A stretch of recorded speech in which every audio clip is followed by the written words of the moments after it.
Dubai 0% personal income tax के बावजूद रणनीतिक क्षेत्रों और नवीन नीतियों पर केंद्रित एक विविध आर्थिक मॉडल के माध्यम से सब्सटेंशियल रेवेन्यू अर्जित करता है।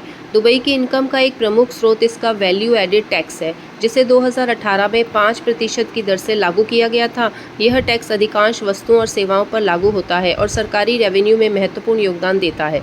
इसके अतिरिक्त दुबई अपनी आय का एक बड़ा हिस्सा imported goods and custom duties के माध्यम से अर्जित करता है, खासकर क्योंकि यह शहर इस क्षेत्र का एक प्रमुख व्यापारिक केंद्र है।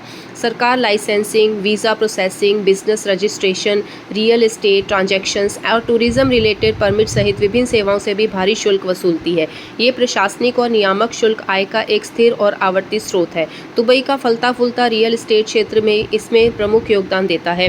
संपत्ति की बिक्री, किराए और विकास से शुल्क, कर और लाभ उत्पन्न होते हैं, जो गवर्नमेंट फाइनेंसेस को मजबूत करते हैं।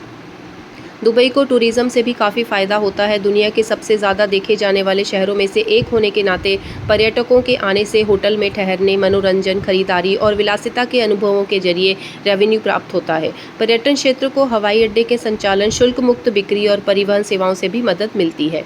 अमीरात की विदेशी कंपनियों को आकर्षित करने के लिए मुक्त क्षेत्रों में भी निवेश किया है। हालांकि ये क्षेत्र टैक्स में छूट प्रदान करते हैं, लेकिन सरकार स्थापना शुल्क, नवीनीकरण और सेवा शुल्क लेती है। इसके अतिरिक्त विमानन, दूरसंचार, बंदरगाहों और बुनियादी ढांचे में सरकारी स्वामित्व वाली कंपनियों का लाभ सीधे सार्वजनिक आय में योगदान देता है। अंत में सरकार की निवेश शाखा जैसे कि दुबई निवेश निगम वैश्विक और स्थानीय व्यवसायों में हिस्सेदारी का प्रबंधन करती है, जिससे अमीरात की अर्थव्यवस्था को लाभ मिलता है। Indirect taxation, service fees, profitable public enterprises और टूरिज्म यह सुनिश्चित करता है कि इनकम टैक्स ना होने के बावजूद दुबई में कमाई का एक स्थिर फ्लो बना रहे।